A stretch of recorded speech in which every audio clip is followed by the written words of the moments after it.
Hola, ¿qué tal? ¿Cómo les va? Bienvenidos a un nuevo episodio de Punto de Encuentro. Les saluda Febe Cruz, directora de Noticias Monumental. Este espacio que habilitamos este año acá en la radio de Costa Rica para conversar sobre la realidad, la actualidad nacional y conocer también esas figuras que van a estar postulando sus nombres de cara al proceso electoral del 2026. Ya les contamos en los últimos días que íbamos a tener a esas personas que están aspirando a las precandidaturas. Ya estuvo con nosotros don Juan Carlos Hidalgo, precandidato del Partido Unidad Social Cristiana, don Álvaro Ramos, también precandidato del Partido Liberación Nacional, y hoy nos acompaña doña Carolina Delgado, arquitecta, diputada y precandidata también de Liberación Nacional. Bienvenida a Punto de Encuentro, doña Carolina, muchas gracias por estar con nosotros. No, un placer de poder compartir con ustedes y con todos los costarricenses este nuevo proceso electoral y esta aspiración para ser presidenta de la República. Yo se los estoy preguntando a todos. Tal vez es porque uno no tiene aspiraciones políticas, ¿verdad? Porque uno ve el país y uno ve los grandes retos que tiene el país y uno dice, bueno, hay que ser muy valiente para meterse en esto. ¿Por qué quiere ser presidenta de Costa Rica? Bueno, yo tengo un enorme amor por Costa Rica y lo he conocido de lado a rabo y he aprendido que servir al país y construir soluciones es algo que yo quiero hacer. Y esa es la razón por la cual hoy estoy aspirando a ser candidata de Liberación para ser presidenta de la República. ¿Y cómo es todo este proceso? Porque me imagino, doña Carolina, que desde que ya usted fue de las primeras, ¿verdad?, que levantó la mano dentro de Liberación Nacional, que quería ir a aspirar por la candidatura. ¿Cómo ha sido ese proceso de combinar Asamblea Legislativa con esta precampaña que ya arrancó, ya calentó motores y convocar a los costarricenses el próximo 6 de abril? Bueno, realmente pasamos de días de 8 horas a días de casi 20 horas. Realmente empezamos muy temprano. ¿Por qué? Porque tenemos una responsabilidad desde la Asamblea Legislativa. Este año estoy presidiendo 2 comisiones, entonces, y soy de las diputadas de Liberación que más comisiones llevan, así que hay que hacer ese ajuste en cuanto a la labor. No es algo ajeno para mí. Tengo más de 30 años de estar haciendo política en diferentes puestos, digamos, en diferentes espacios políticos dentro del partido. Así que para mí es muy natural el tema político. Entonces, vamos acomodando la labor electoral, política electoral, y con la labor legislativa. En caso de que usted gane el 6 de abril, ¿renunciaría a su diputación para dedicarse de lleno a la campaña? Por supuesto que renunciaría a la diputación. Yo creo que en esto hay que ser responsable y hay que empezar a unir al partido, a hacer ese esfuerzo de diálogo interno y también hacer ese diálogo con los sectores y con algunas otras organizaciones del país. Son 5 precandidaturas. Está don Álvaro Ramos, está usted, está don Gilbert Jiménez, está don Marvin Taylor y está don Enrique Castillo. Usted es la única precandidata. De hecho, cuando estaba preparando la entrevista, me llama mucho la atención que desde el 2009 Liberación Nacional no tiene una precandidata y fue la expresidenta doña Laura Chinchilla que gobernó el país entre 2010 y 2014. Después de ahí, 16 años de que no se presenta una mujer como precandidata de Liberación Nacional y usted rompe esto, ¿verdad?, en este año y en este proceso. Entonces yo me quedé pensando qué curioso, por llamarlo de alguna manera, sí, ¿verdad?, después de que Liberación logra el hecho histórico de poner a la primera y única hasta ahora presidenta de Costa Rica, uno se imaginaba que eso iba a impulsar después del gobierno de doña Laura que muchas mujeres liberacionistas presentaran su nombre como precandidatas presidenciales. ¿Qué ha pasado en Liberación Nacional? Es un tema de que las mujeres han dicho no, mejor como precandidatas no, el partido no les ha dado las condiciones. ¿Qué considera usted que ha hecho que hasta hoy, después de doña Laura, hasta hoy tengamos una precandidata liberacionista? Bueno, realmente soy la tercera mujer que aspira dentro de Liberación, además de doña Margarita, doña Laura, yo soy la tercera. Vamos a ver, a pesar de que hoy estamos en la primera Asamblea Legislativa en paridad, en la que me siento muy cómoda, que es un hecho histórico no solamente a nivel de Costa Rica, sino a nivel de Latinoamérica. Nosotros somos referentes en el tema de participación de las mujeres, pero todavía acompañadas a una mayor participación, la violencia política crece de manera exponencial y eso hace que las barreras sean diferentes de participación. Una tiene que ver no solamente con la experiencia en el campo político, sino también con ese temor de romper esas barreras. y creo que eso ha venido afectando mucho la participación de las mujeres. No puedo hablar por los demás partidos, pero sí en Liberación Nacional. Así que también esta campaña en particular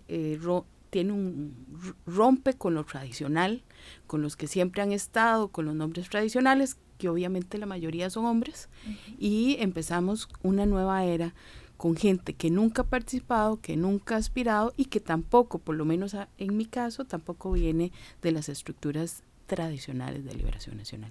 ¿Considera usted entonces que esa violencia política que se ha incrementado contra las mujeres ha tal vez menguado esa participación, por lo menos de liberacionistas? Luego también del gobierno de doña Laura, que fue muy cuestionada, muy criticada. ¿Siente usted que tal vez eso resfrió a las mujeres liberacionistas de querer ser precandidatas? Bueno, sí, y además de lo que le decía, que finalmente de alguna manera siempre se pensaba quién podía seguir y tirarse al ruedo no es tan fácil, ¿verdad? Yo, de que conozco a Liberación, también lo entiendo desde esa perspectiva.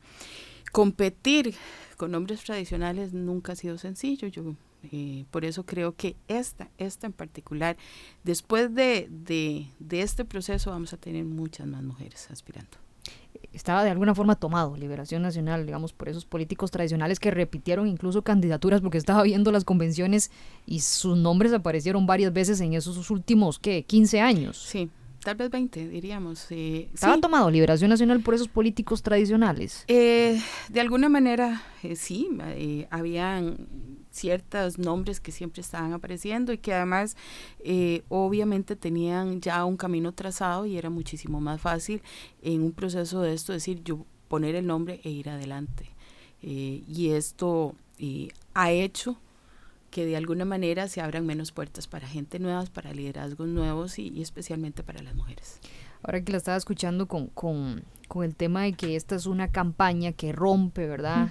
Lo he escuchado ya de varias figuras liberacionistas. De hecho, don Álvaro, que estuvo hace unos días acá en Punto de Encuentro, él decía, este es otro Liberación, y por eso me atreví a postular mi nombre en este Liberación. Se ha renovado, ha tomado decisiones éticas importantes del partido, hay una renovación real. Que la gente se los ha exigido mucho tiempo, ¿verdad? Muchos años, y ustedes insisten en que han venido haciéndolo, pero ahora las figuras dentro de Liberación dicen, ahora sí lo sentimos. No sé si la gente lo percibe así, doña Carolina. Yo creo que... siendo muy autocríticos. No, hay que... La gente dice PLN nunca más, y eso es como, ¿verdad?, la frase más famosa de este país. Uno tiene que enseñar con el ejemplo. Si uno pretende ser una persona, no solamente parecer honesta, tiene que serlo. Uno enseña con los hechos qué persona es. Así que Liberación tiene que demostrar con las actitudes, con las propuestas.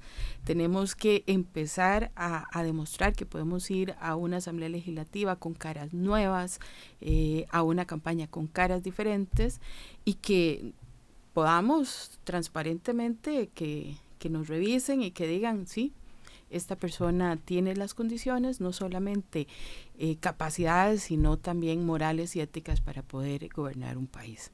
¿Y por qué ha costado que la gente entienda esa renovación de la que ustedes sienten que están avanzando? Porque tal vez estos procesos nos permiten enseñar a alguna gente diferente. Cómo vamos a hacer, cuáles son nuestras propuestas y empezar a ver caras distintas. Siempre hemos tenido gente tradicional, somos los mismos que han visto o que finalmente van a la Asamblea Legislativa. Yo creo que eso es lo que la gente nos está pidiendo. Al final, ¿cuánto costó la inscripción por precandidato, doña Carolina? Por ahora, como finalmente no nos inscribimos los 7 que inicialmente nos íbamos a inscribir, en principio va a estar costando alrededor de 20 millones. 20 millones de colones, sí. La inscripción para participar. Solo la inscripción, sí. Y leí en alguna parte que usted solicitó un préstamo, ¿es así? Sí, la verdad es que este proceso es bastante oneroso, entonces pedí un crédito para poder pagar y costear algunos temas de campaña y para poder hacerlo tranquila, diríamos. Bueno, se endeudó de alguna manera. Tranquila en este momento. Sí, pues hay que pagar, sí. Independientemente del resultado, que es irónico, no sé, me gustaría una opinión suya. Sé que usted del Partido Liberación Nacional hace muchos años estaba leyendo sobre usted, y usted tiene una militancia más que comprobada de muchos años en la juventud, con las mujeres. ahora con la diputación, y parece que en 2012, 2014 también fue diputada, sí, ¿verdad? esta es mi segunda diputación. Y yo digo, qué interesante que Liberación Nacional le quiere abrir las puertas a la gente para que tengan nuevas caras, se renueve el partido, se involucre en política, pero hay que pagar 20 millones de colones por una precandidatura. Bueno, es que en principio el proceso dentro de Liberación es un proceso muchísimo más complicado que en otros partidos políticos. A veces usted nos explica que tiene tantos años ahí. Vamos a ver, en este proceso que venimos vamos a abrir 900 centros. Eso implica un costo adicional, no solamente abrirlos, ¿verdad? Hoy los mismos centros nos están pidiendo que además dejemos limpio el centro de votación, que se pague la seguridad de ese día y eso ya empieza a sumar los costos de lo que significa la elección. También desde hace mucho tiempo todo lo que son las papeletas y las impresiones de papeletas tienen que llevar un código de seguridad para asegurarnos de que no se dé nada más allá de lo que debería darse y exactamente como o muy parecido a lo que hace el Tribunal Supremo de Elecciones para garantizar la veracidad del proceso. Entonces, cada vez que le agregamos un elemento de seguridad o un elemento de participación y de expandirnos más, eso eleva el costo del proceso. Entonces, no es que vamos a, como en otros lugares que eligen el candidato en una asamblea nacional, que es nada más ese acto en particular, sino nosotros abrimos 900 actos al mismo tiempo, ¿verdad? Y eso sí trae un costo y eso creo que todos los que participamos en Liberación lo entendemos. En mi caso, porque yo, por ejemplo, fui la primera mujer presidenta de la Juventud Liberacionista. Igual, fue una campaña nacional y he participado en todos los procesos internos y eso implica hacer un trabajo nacional e irnos a una elección ese mismo día. Sí, pero igual es caro. O sea, no, 20 millones de colones para yo poder aspirar dentro de Liberación Nacional a una candidatura presidencial, para la gente dice, bueno, eso es caro y es una barrera imposible. Y es una barrera de participación. Nosotros hace un par de años hicimos una modificación al estatuto para que dentro de la deuda política que reciba el partido podamos incorporar todos los procesos de renovación de estructuras para empezar a bajar los costos de participación. Entonces, no lo logramos. Yo presenté ahora otra moción dentro de las diferentes asambleas que hicimos un poco para dejar claro que parte de esa reserva va al proceso de renovación de estructuras y a lo que la participación política, porque así hacemos muchísimo más democrático a Liberación Nacional.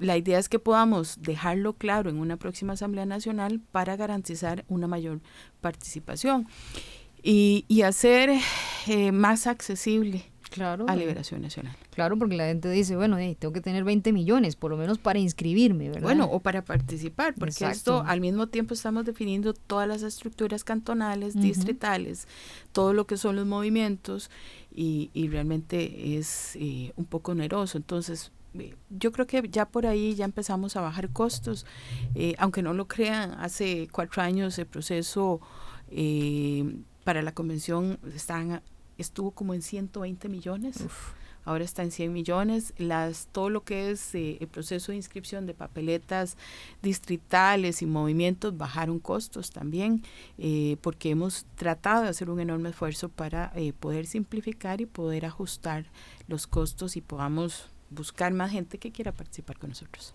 ¿Quién la apoya, doña Carolina, en su precandidatura dentro de Liberación Nacional? ¿Hay alguna figura tradicional, conocida, movimiento que esté apoyándola detrás? Yo realmente, mi trabajo político ha sido desde las bases, es decir, mi trabajo ha sido con las comunidades, directamente con las estructuras de los cantones. Ese ha sido mi mayor esfuerzo durante mis 30 años de hacer política y eso es lo que creo que debería ser Liberación Nacional. Así que yo sigo visitando cantones, visitando dirigencia. O sea, no hay una figura política, expresidenta que esté detrás de su precandidatura. No. Esta es una candidatura muy genuina y muy clara desde la estructura del partido. La militancia, hablemos de la militancia. Yo le decía que usted tiene cómo comprobar que ha sido militante por muchos años de Liberación Nacional, pero la he escuchado a usted, he escuchado a un Gilbert Jiménez, he escuchado a un Enrique Castillo, 3 de los 5 precandidatos, ¿verdad?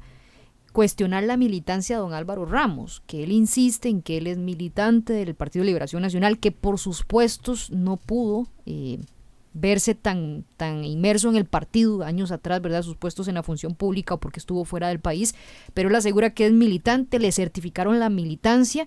Sin embargo, ya después de esta asamblea que pasó el fin de semana, donde ya a ustedes lo ratifican como precandidaturas presidenciales, sigue esa discusión. ¿A usted qué le parece el tema de la militancia de don Álvaro Ramos? Doña Carolina, se lo pregunto directamente. Bueno, yo creo que todos tenemos que cumplir las reglas del juego. Okay. Cuando participamos o en cualquier cosa en la vida, usted tiene que cumplir con las reglas del juego. Me parece que es importante que se revise algunas acciones de don Álvaro en los últimos 2 años, porque no es solamente militar, no es decir, yo soy liberacionista, sino que además tener esa afinidad política ininterrumpida en los últimos 2 años, que eso es lo que realmente establece el estatuto. Bueno, creo que en ese sentido han habido algunas noticias en función de que él no solamente estuvo con otros partidos políticos, sino que también él expresa no haber sido liberacionista. Entonces, lo que yo he solicitado es que se revise eso a la luz de la jurisprudencia para valorar si finalmente tiene la militancia o no.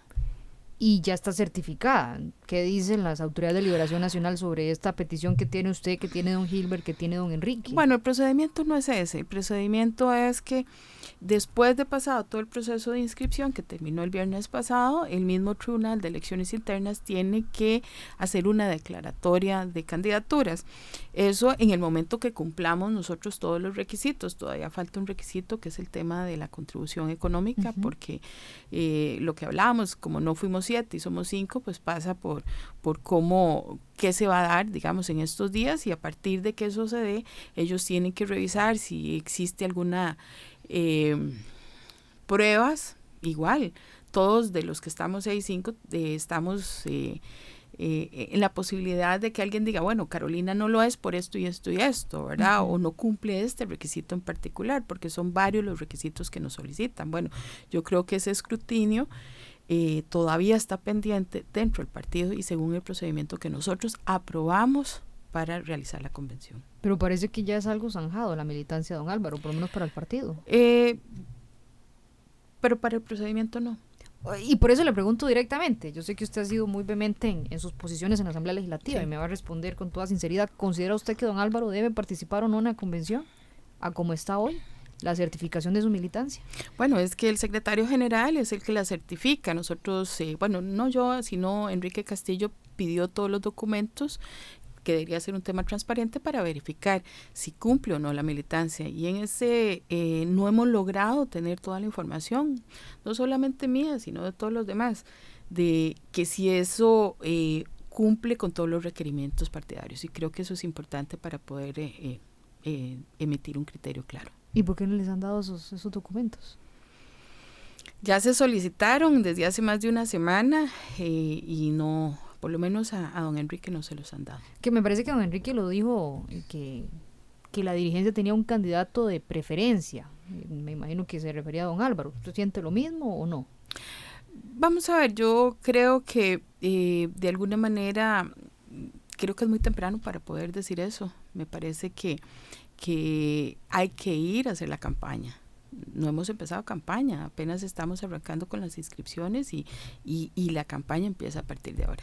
Sí, de hecho el secretario general, don Miguel, dijo en las últimas horas que no enlodáramos la precampaña y habláramos de propuestas. Por supuesto, yo creo que yo inicié la inscripción la semana pasada, sí, y además lo hice con propuestas, lo hice con esa ilusión que debe tener uno a la hora de aspirar a un puesto de estos, y deberíamos, yo creo que el costarricense está esperando ver cuál es la visión que uno tiene de desarrollo para buscar esas propuestas para mejorar la calidad de vida del costarricense, no está pensando en otra cosa.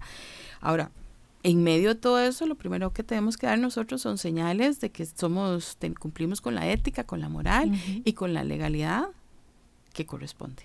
Antes de hablar de sus propuestas, que por supuesto es a lo que venimos, hablando de militancia, incluso su militancia, hace unos meses la dirigencia la puso en duda porque le pidieron incluso al Tribunal de Ética sanciones para usted por separarse de las votaciones de la fracción, porque tenía una cercanía con el oficialismo. Después usted puso un recurso de amparo electoral que lo gana, ¿verdad?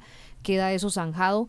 pero qué tan tensa quedó la relación con la dirigencia luego de que a usted la acusaran, ¿verdad?, de ser cercana al gobierno, y si realmente siente que ha sido cercana al oficialismo en su gestión como diputada. Yo creo que uno tiene una responsabilidad cuando llega a la Asamblea Legislativa de buscar alternativas y soluciones.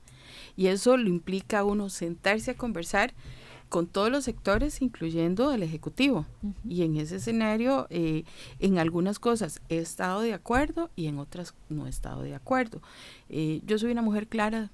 Si creo en algo, voy a trabajar en esa línea. Si no creo, voy a trabajar en contrario. Y creo que esa es lo que deberíamos estar haciendo todos los diputados. Un día de estos me decían, bueno, es que usted estuvo en un acto con el presidente. Sí lo estuve, por un reglamento de una ley que aprobé y que promoví en el 2014, siendo diputada la vez anterior, y que los dos gobiernos anteriores nunca quisieron reglamentar para darle seguridad jurídica a las zonas costeras. Creo que es un elemento esencial. Hoy la mayor pobreza que tenemos es en las zonas costeras, y si no logramos darle seguridad jurídica, ¿cómo vamos a lograr avanzar? Bueno, yo he visto compañeros de mi fracción sentados en inauguraciones de obras, firmando leyes, por ejemplo, al mismo presidente de la Asamblea Legislativa con don Rodrigo Chávez firmando leyes. Bueno, todos nos ha tocado esa cercanía con el Ejecutivo, con sectores, y creo que eso es lo normal.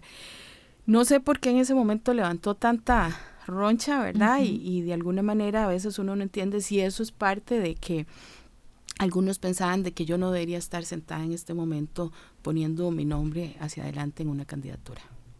¿Ya lo sospechaban que iba a hacerlo? Yo de alguna manera no pensaría por qué ese revuelo cuando realmente el piso estaba llano. Doña Carolina, hablemos de sus propuestas. Ajá. Entiendo que en un país lleno de prioridades hay que marcar prioridades, sí, ¿verdad? ¿Cuáles son sus ejes temáticos para que le cuente a la gente cuál es su propuesta en esta precampaña de Liberación Nacional? Yo he propuesto 4 ejes de desarrollo. Uno tiene que ver con prosperidad, que es importante generar las condiciones para que la gente pueda desarrollarse económicamente y tenga los recursos necesarios, empleo de calidad, que tenga infraestructura. Hoy es uno de los elementos en que debemos pensar. Costa Rica en esta oportunidad o en el año pasado es el año en que menos hemos invertido en infraestructura, y eso nos genera un retraso en el tema del desarrollo. El segundo eje es bienestar. Salud, educación son elementos importantes, red de cuidado. Hoy estamos ante una sociedad no solamente que tenemos que ayudarles a las mujeres a salir a trabajar y a las familias, pero también que se está envejeciendo, y eso tenemos que empezar a tomar acciones sobre los adultos mayores, y que va en muchos que ni siquiera tienen una pensión, ¿verdad?, para poder sostener sus gastos. Un tercer eje que tiene que ver con oportunidades. Tenemos poblaciones importantes que tenemos que señalar el camino. Los jóvenes, volvemos a entrar en el tema de capacitación para mejores empleos, para empleos de calidad, regionalizados, evitar la migración. Tenemos todo lo que es milla fronteriza, zonas costeras, territorios indígenas, que tenemos que buscar soluciones más ajustadas a la realidad, y obviamente las mujeres. Uh-huh. ¿Cómo vamos a seguir empoderando a las mujeres para buscar una sociedad un poco más igualitaria y con mayor equidad? Y por último, el tema de la tranquilidad, que tiene que ver con todo el tema de seguridad y acciones preventivas, que hoy es uno de los ejes importantes de todas las comunidades que yo he estado visitando. Lo primero que le preguntan, ¿cómo vamos a hacer nosotros con la seguridad? Sus ejes son prosperidad, bienestar, oportunidades y tranquilidad, que tiene que ver con la seguridad. ¿Qué hacemos con la seguridad del país? Doña Carolina, ¿cuáles son las acciones concretas y sobre todo cómo? Porque veo que su agenda tiene mucho tema social, sí, que es muy importante, pero el Ministerio de Hacienda dice que no hay dinero en este momento para un montón de cosas. ¿Cómo hacemos todo eso? Bueno, yo creo que hay recursos donde uno tiene que orientar Todo el tema de prevención es importante.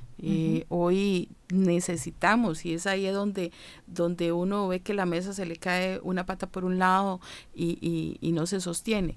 Si nosotros no logramos que los muchachos también estudien, que tengan espacios de esparcimiento, que empiecen a desarrollar actividades de cultura y de arte, obviamente se van a meter en lo que no deberían meterse.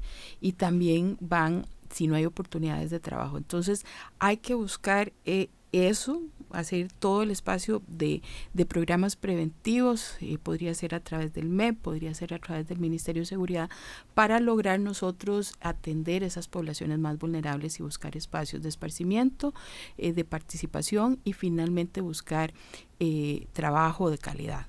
Pero no vamos a tener trabajo de calidad, entonces volvemos a lo mismo, como si no tenemos una educación que oriente hacia eso. El otro día estaba en Orotina y me decían, es que aquí el CTP, en todas sus especialidades, no hay nada que los acerque a las empresas que se han ido instalando a Orotina. Están trayendo gente desde Grecia y Atenas a trabajar a Orotina cuando ellos tienen suficiente gente, pero no está preparada para trabajar ahí. Entonces hay que empezar a ajustar la educación con la realidad laboral y económica de las regiones para poder buscar esas áreas preventivas. Y obviamente yo sé que no hay dinero, pero sí, usted escoge entre qué quiere invertir. Necesitamos darle recursos, no solamente al OIJ, sino todo a la fuerza pública para poder tener mayor presencia en las zonas más peligrosas para poder atender estos temas de criminalidad. Sí, que entiendo lo que usted dice, ¿verdad? Que la desigualdad es el caldo de cultivo para la situación tan horrible que estamos viviendo en Costa Rica del crimen organizado, incluso con menores de edad involucrados. Pero en esa respuesta inmediata que hay que dar ya, ¿verdad? Mañana mismo, usted dice mayor presencia policial y estamos hablando de plazas, policías, claro, nosotros lo hicimos. Para aterrizar a la gente la propuesta. Bueno, ya nosotros lo hicimos, es más, lo estamos haciendo desde la Asamblea Legislativa. Nosotros hemos tomado recursos que se establecieron para pago de intereses, que ya sabemos históricamente que se presupuesta mayor cantidad de recursos y los hemos estado trasladando a seguridad y lo hemos estado trasladando al OIJ. ¿Qué nos ha pasado? Que finalmente no tienen ni para combustible para salir. Entonces, si nosotros tenemos el personal y no tenemos cómo puedan actuar, entonces ¿de qué nos sirve a nosotros estar pagando el personal? Entonces, ya desde ahora se empezó a financiar la seguridad. Hay que seguir de manera sostenida ese financiamiento para poderlos, no solamente que tengan esa capacidad de acción, sino que también los podamos preparar muchísimo más claro. Ahorita estamos por votar un proyecto de ley que permite desde lo privado, por ejemplo, ayudarles a arreglar hasta una llanta de un carro. Es que es increíble porque a veces usted llama y dice, bueno, es que la patrulla tiene una llanta hasta allá y no tengo un 5 para arreglar la llanta. Bueno, todo ese tipo de cosas hemos estado tratando de resolver para que puedan tener las condiciones. Y a partir de ahí empezamos a fortalecer la seguridad del país. Eso en materia de seguridad, ¿ok? Usted dice, si hay dinero, lo que pasa es que hay que saber en qué invertir. En qué invertir, y sí lo hay. Lo que hay que establecer son las prioridades, ¿verdad? De cómo nosotros vamos a invertir. Yo creo que hay que bajar algunos elementos en publicidad, en viáticos, no en viáticos dependiendo del tema, pero digamos viajes al exterior y otro tipo de cosas para poder invertir en lo que corresponda. En educación, ¿qué hacemos en educación con el rezago enorme educativo que dice el estado de la educación que tenemos en Costa Rica? Yo creo que hay que capacitar a los docentes. Claramente hay que darles una enorme preparación, hay que implementar la educación bilingüe, que eso es una herramienta de vida, y implementar la tecnología. No es posible que hoy todos los centros educativos no estén conectados. ¿Por qué? Porque eso permitiría también ampliar la posibilidad de educación en otras áreas que no pueden recibir, por ejemplo, el mismo inglés o algunas otras materias que podían darse hasta vía remota, pero si necesitamos la conectividad para poderlo hacer.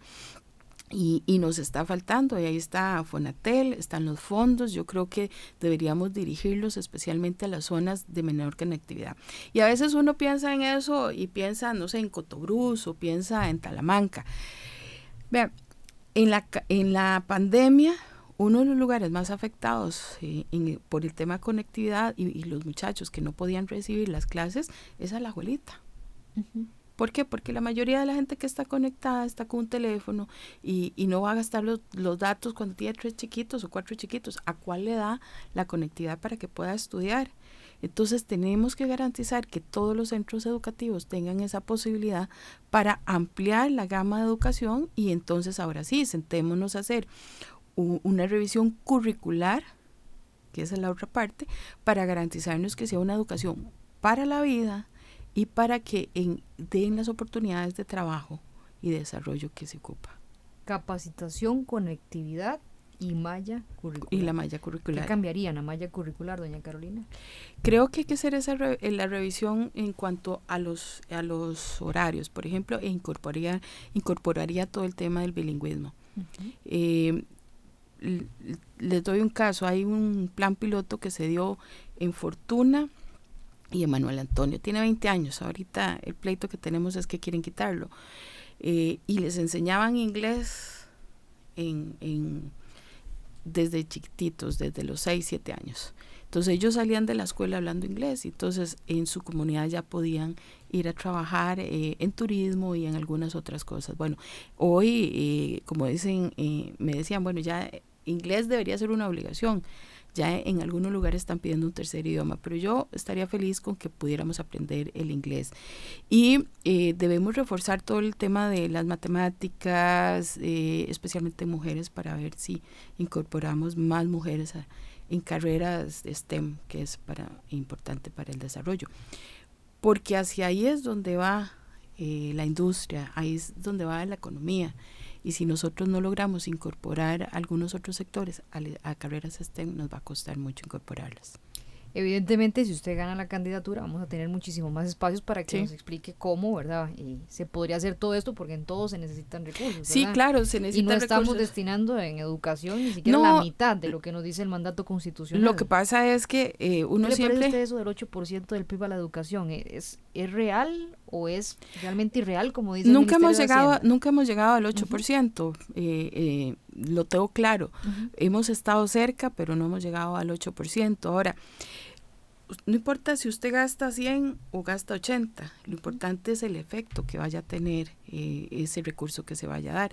Por eso es importante entender que tenemos que hacer esa mejora curricular, revisar la inversión en infraestructura, que hemos también aprobado bastante presupuesto en el tema de infraestructura educativa, y darle las condiciones para que puedan estudiar.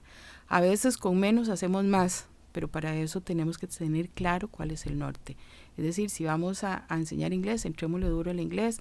Si vamos a mejorar el tema de la ciencia, las matemáticas, la cultura también, que es un elemento importante en la educación de los jóvenes, entonces entrémosle a eso y pongamos prioridad en esos temas. Sí, que usted incluya en el tema de educación, capacitación docente, porque también tenemos, ¿sí? No por generalizar, pero tenemos docentes, y ahora que usted dice enseñar bilingüismo, enseñar matemáticas, bueno, muy malos. Dentro de las excusas que me dieron con el tema Manuel Antonio, que tuvimos a la encargada de la malla curricular del MEP hablando sobre un proyecto, y ese día me acaba de llegar el oficio, y lo primero que dice es que hoy por hoy no podemos enseñar inglés porque los profesores y maestros no saben hablar inglés.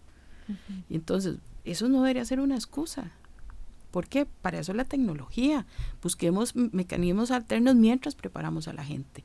Pero no podemos dejar a los muchachos sin recibir lo que tienen que recibir, porque no tenemos la capacidad de movilizar y de generar ese conocimiento de las personas que tienen que dar las clases. Sin duda, si usted queda candidata, evidentemente presentarán el plan de gobierno, sí, y por supuesto con todas las aristas, pero yo quería tocarles estos temas, ¿verdad?, que les he preguntado: seguridad, educación, ¿y qué hacemos con salud?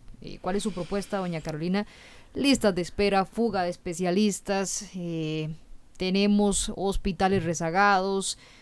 ¿Qué propuesta tiene doña Carolina Delgado? Que todavía hay hospitales que el manejo personal y lo que es pago de salario lo hacen a mano. Bueno. Es realmente impresionante.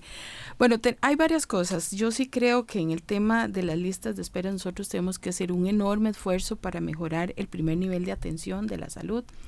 Mucho de lo que está llegando hoy a los hospitales deberían ser atendidos a nivel de primer nivel de salud, de LEVAIS. Todavía a mí me da una enorme tristeza.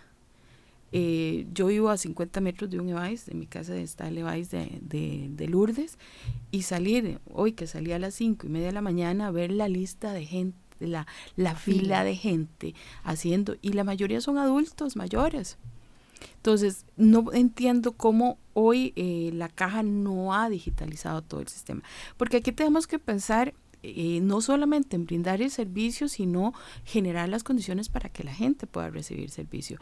Entonces, la caja se ha quedado en que si te atendí, dame gracias, y eso no debería ser así. Entonces, si nosotros no ampliamos y fortalecemos el primer nivel de atención, que es donde podríamos tener medicina más preventiva, entonces vamos a tener menos afectaciones en el mediano y largo plazo. Tener una lista de 680,000 atrasos en exámenes básicos que uno debería hacerse, entre mamografías, entre ultrasonidos, entre radiografías, hace finalmente que atrasemos la atención de manera más temprana de enfermedades que podrían atenderse. Entonces, ahí es donde yo ampliaría el nivel de atención. El tema de especialistas tiene dos aristas en este momento. Uno, la fuga de especialistas. Nosotros tenemos un proyecto de ley que no fue convocado por el gobierno, que debió haber sido convocado para evitar que se fueran y regresaran, ¿verdad? Porque con la ley de empleo público está obligando a que algunos se tengan que ir. Esto hubiera de alguna manera mermado la salida de los especialistas que existen. Ahora, la caja tiene que sentarse y tenemos que sentarnos a hablar para formar especialistas en el mediano y largo plazo. Eso ha sido una de mis grandes quejas con las universidades públicas. Ellas deberían estar sentadas con las instituciones del Estado diciendo qué es lo que nos hace falta y estar enfilando sus recursos también a satisfacer esas necesidades de país. Y una de esas son las especialistas. Y no lo digo solamente en la caja. Por ejemplo, el Poder Judicial nos dice a nosotros que uno de los mayores conflictos que tenemos para la atención de víctimas de violencia y eso es que no hay psicólogos forenses. Y entonces, para que una víctima pueda ser atendida por un psicólogo forense para ir a juicio, tiene que esperarse al menos 2 años. Entonces, necesitamos sentarnos. También es un proceso más largo, sí, pero si hacemos una atención en primera línea, evitando que la gente empeore en las enfermedades, podríamos ir poco a poco atendiendo las prioridades de país. Creo que eso es uno de los elementos importantes, y obviamente creo que el Estado tiene que ser muy claro en pagar la deuda que tiene con la caja, porque esa deuda que tiene con la caja y no pagarla va a seguir afectando la calidad del servicio. Algunos señalan que es impagable. Bueno, es impagable si no empezamos a pagarla, ¿verdad? Haciéndole abonos de polaco a la caja nunca lo vas a pagar, y esa es la verdad, lo que está sucediendo. No han querido de alguna manera sentarse claramente a determinar y va en ambas líneas, ¿verdad? Las quejas de Hacienda es que la caja no tiene una estructura de costos definida. Entonces, cuando atiende a Carolina, porque va a ir a hacerse una mamografía, exactamente no sabe cuánto le cuesta la mamografía, ¿verdad? O si finalmente tiene alguna operación o tiene algo, no puede decir, bueno, esto costó tanto, y entonces ellos lo que hacen eso finalmente es escudarse para no determinar si es cierto o no el costo que tiene la caja.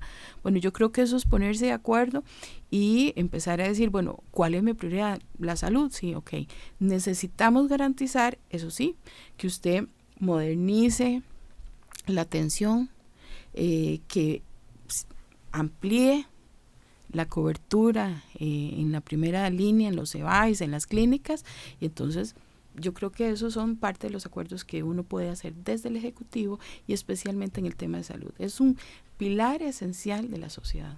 costarricense. Doña Carolina, agradeciéndole estos minutos con Punto de Encuentro en los últimos minutos que nos quedan, quería preguntarle la opinión suya sobre las demás personas con las que va a competir en esa convención, ¿verdad? ¿Qué le parece don Álvaro Ramos, brevemente? Bueno, realmente lo conozco muy poco, más en su paso por la caja. Me parece que es una persona inteligente, lo he escuchado hablar sobre pensiones y creo que en eso es poco, realmente lo he visto actuar poco en el partido. ¿Don Gilbert? Bueno, ha sido un compañero de luchas en el partido, lo conozco hace mucho tiempo, es un carajo, una persona muy trabajadora y bueno, es muy emotivo y muy, entonces sí creo que ahí va a seguir hasta el final. Don Marvin. Mi respeto por lo que ha hecho fuera del país, realmente lo conozco poco dentro del partido. En estos días tal vez me he topado un par de veces con él y creo que maneja mucho el tema a nivel internacional sobre el tema de finanzas, créditos, desarrollo de proyectos, me parece muy interesante. Don Enrique. Pues de una trayectoria, no solamente como catedrático, como ex canciller, creo que sabe qué quiere hacer. Realmente es gente con la que me he topado muy poco en Liberación. Y por último, ¿por qué usted es mejor candidata que ellos cuatro? Bueno, porque he tenido una vocación de servicio desde hace mucho tiempo en Liberación, porque he conocido este país de lado por todo. He andado por todo, desde la milla fronteriza, desde zonas costeras, he estado en todas las zonas. Crecí viendo esas necesidades y creo que tengo no solamente esa vocación de servicio para generar las opciones que requiere el país, sino que además conozco los problemas para buscar las soluciones. Doña Carolina Delgado, diputada y precandidata del Partido de Liberación Nacional, nos veremos mucho en los próximos días de cara a la convención y gracias por estar en Punto de Encuentro. No, mil gracias por la invitación y claro, vamos a estar aquí conversando de todos los temas que se requieren. Nos encontramos en el próximo episodio.